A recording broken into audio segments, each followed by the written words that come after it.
एक मैं आपको बताऊं, एक और बड़ी इंपॉर्टेंट बात है। अदलिया पर ये हमेशा तनकीद करते हैं, नून लीग की एक हिस्ट्री रही है ये, और बाकायदा उन पर हमले करते हैं, करैक्टर असैसिनेशन करते हैं, अदालतों पर चढ़ाई करते हैं, जजेस की ऑडियो वीडियो टेप्स लगाते हैं, और फिर उसके बाद मुख्तलिफ तरह से मुख्तलिफ गलत फैक्ट्स एंड फिगर्स ला के कंकॉक्टेड जो चीज़ें हैं वो आप पेश करते हैं। और इसका मकसद क्या है? इसका मकसद सिर्फ अदलिया पर दबाव डालना होता है, अपनी मर्ज़ी के फ़ैसले इन्होंने लेने होते हैं। और ख़ास तौर पर पिछले चंद दिनों से तो जो सुप्रीम कोर्ट ऑफ पाकिस्तान के जो जजेस हैं, जस्टिस मज़ाहिर अली नकवी साहब और जस्टिस एजाज़ुल एहसन साहब, ये दो मुअज़्ज़ज़ जज निशाना है ख़ास तौर पर। और फिर उसमें आप उमर अताब बंदयाल साहब को भी उसमें आप शामिल कर लें जो चीफ़ जस्टिस हैं, क्योंकि ये वो जजेस हैं जो आइन और कानून की पासदारी करते हुए इस मुल्क में इंतखाबात चाहते हैं। और जो मज़ाहिर नकवी साहब हैं और एजाज़ुल एहसन साहब, इन्होंने वो सुओ मोटो के लिए नोट भी बना के भेजा चीफ़ जस्टिस ऑफ पाकिस्तान को। तो इनकी मज़ाहिर अली नकवी को सबसे पहले निशाना बनाया गया। मैं पहले भी कई दफ़ा बात कर चुका हूँ और मैं ये करता रहूँगा, इसलिए कि ये लोगों को बताना बहुत ज़रूरी है। ये जहर भरते हैं लोगों के ज़हनों में झूठ इन्फॉर्मेशन दे के। अब सारी हमने देखी है, रिसर्च की है, सारा जो भी इन्होंने इल्ज़ाम लगाया। सदीक जान, ये कोई ऐसी प्रॉपर्टी नहीं है मज़ाहिर नकवी से वो उन्होंने अपने टैक्स रिटर्न में डिक्लेयर ना की गई हो। पूरे पूरे मामलात उसके किए गए हैं, कोई ऐसी जायदाद नहीं है। अच्छा, उनके नाम कोई प्लाजा नहीं है, वो एक जगह उनका दफ्तर था किराए का, तो ये कह दिया गया कि ये प्लाजा उनका है, हालांकि वो उनके नाम ही नहीं है।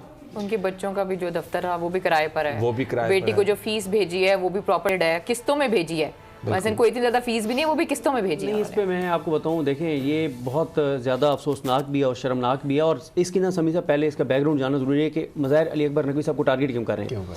वो ये इसलिए कर रहे हैं कि पहले 2022 में चीफ जस्टिस पाकिस्तान ने एक सोमोटो लिया जो मज़ाहिर अली अकबर नकवी साहब, क्योंकि वो क्रिमिनल केसेस करते हैं, और ये भी मैं आपको बताऊँ कि जब वो सुप्रीम कोर्ट में आए तो उनका जो रिकॉर्ड जो आप जाके देखते हैं लाहौर हाई कोर्ट के पास जो डाटा है, 37,000 क्रिमिनल केसेस का उन्होंने फैसला किया। 37,000 यानी वो 36,969 तकरीबन, यानी 37,000।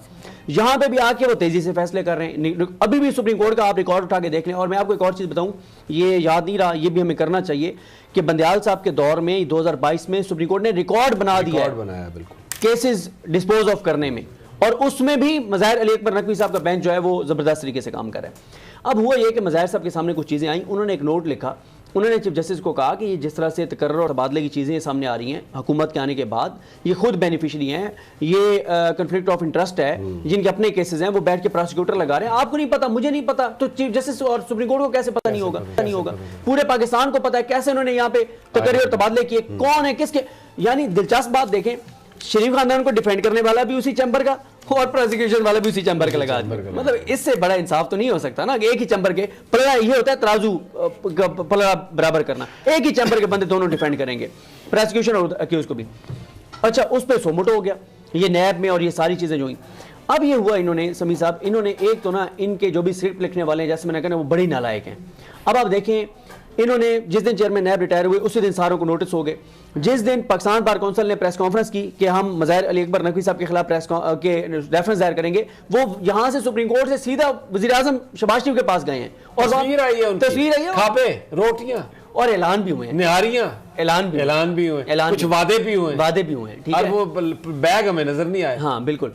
अच्छा, फिर अभी देखिए ये 30 अप्रैल को इलेक्शन होने, और 30 अप्रैल के बाद ताकि उन्होंने कि मास्क लगा कर बहुत खराब हो गया। ये इनकी ना स्क्रिप्ट लिखने वाला बड़ी खातून है जो इनकी स्क्रिप्ट लिख रही है, ठीक है, वो खातून बहुत अच्छा लिखती है, जो भी है। ये कोई बड़ा नालायक है। 3 करोड़ रुपए वो भी नालायक है, मैं आपको बता रही हूँ, जिससे उन्होंने अपने वो फीसें भी अदा की अपनी बेटी को। मेरे पास वो डेट्स भी हैं, देखिए, एक फीस 4 सितंबर को 10,000 पाउंड दी गई, और दूसरी तकरीबन 11,000 पाउंड 27 दिसंबर 2022 को दी गई, और 2 किस्तों में बेटी को फीस भिजवाई है। और वो हर महीने वो जो एडवांस वो बतौर चीफ जस्टिस यानी बतौर जज सुप्रीम कोर्ट के उन्होंने लिया, वो अपनी सैलरी से कटवाते हैं। और समय से जो कैंट में घर बनाए हैं, 2 जाती प्रॉपर्टी बेच के वो बनाया, जो घर बनाया, घर नहीं बनाया, जो घर बनाया अपनी जाती प्रॉपर्टी जो रिकॉर्ड पे थी। इन्होंने ना 4 बड़े इल्जामात लगाए। पहले तो जिसको इन्होंने कहा ना कि शिकायत आपने दर्ज करानी है उधर, उसने रिटर्न कुछ और लिखा हुआ है, प्रेस कॉन्फ्रेंस कुछ और वो प्रेस कॉन्फ्रेंस चैनल्स पे चलवाई गई है, बोलने नहीं चलाई, और हमने कीमत भी अदा की है और कर भी रहे हैं और करें भी, कोई मसला नहीं है, वक्त गुजर जाएगा।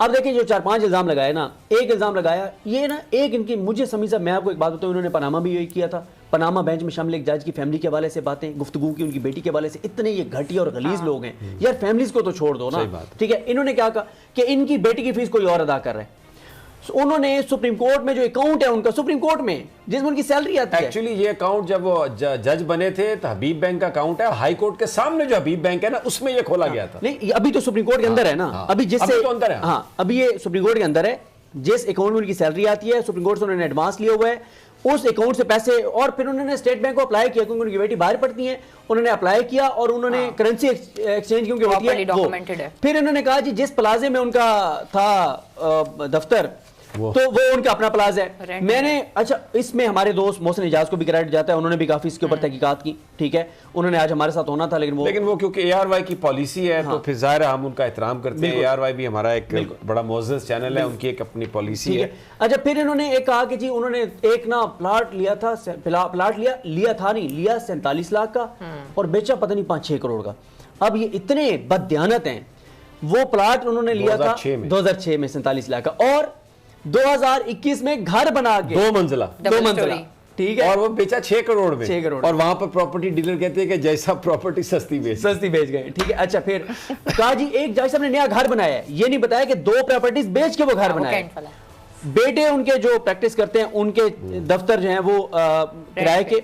देखें समी साहब इनका एक मसला ये है, अच्छा यहाँ पे रुक जाइए, मसला हमें और आपको पता है, यही हम आवाम को बताने की कोशिश कर रहे हैं कि इनको मरोड़ क्या है, इनके मसले क्या हैं। ये काबिल इज़्ज़त लोग हैं, बाकिरदार लोग हैं जो बैठे हैं इस वक्त सुप्रीम कोर्ट में, और बड़ी हिम्मत से मेहनत से वो पाकिस्तान की कौम को इस दलदल से निकालने की कोशिश कर रहे हैं कि ये जो सारे वो जो चिमट जाती है ना, वो जो खून चूसने वाली, कि उनसे जान छुड़ा लें। को चेयरमैन बोल शोएब शेख के खिलाफ मनगढ़ंत, झूठा और बेबुनियाद केस। हुकूमत इंतकामी कार्रवाइयों पर उतर आई, रिश्वत देने के झूठे इल्जाम के पीछे असल हकायक वो ले आया अवाम के सामने। सिंध हाई कोर्ट की जानिब से 10 मार्च को एग्जैक्ट केस में बरियत का फैसला भी दे दिया गया, जो रिश्वत के इस इल्जाम को झूठा और बेबुनियाद साबित करने के लिए काफी है। सवाल ये उठता है, न रिश्वत लेने वाला न देने वाला मौजूद, तो फिर ये मुकदमा क्या है? गुज़िश्ता 5 सालों में ना तो कोई गवाह पेश हुआ और ना ही कोई सबूत सामने आया, जबकि कोई इंक्वायरी अमल में नहीं लाई गई। जब मुल्ज़िमान से कोई तहकीकात नहीं की गई, कुछ साबित नहीं हुआ, तो फिर ये मुकदमा क्या है?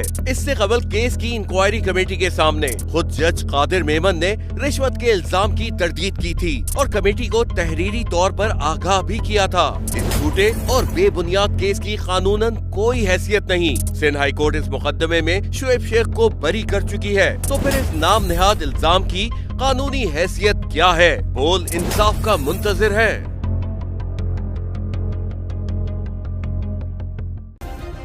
सब्सक्राइब करें और बेल दबाएं ताकि कोई खबर रह न जाए।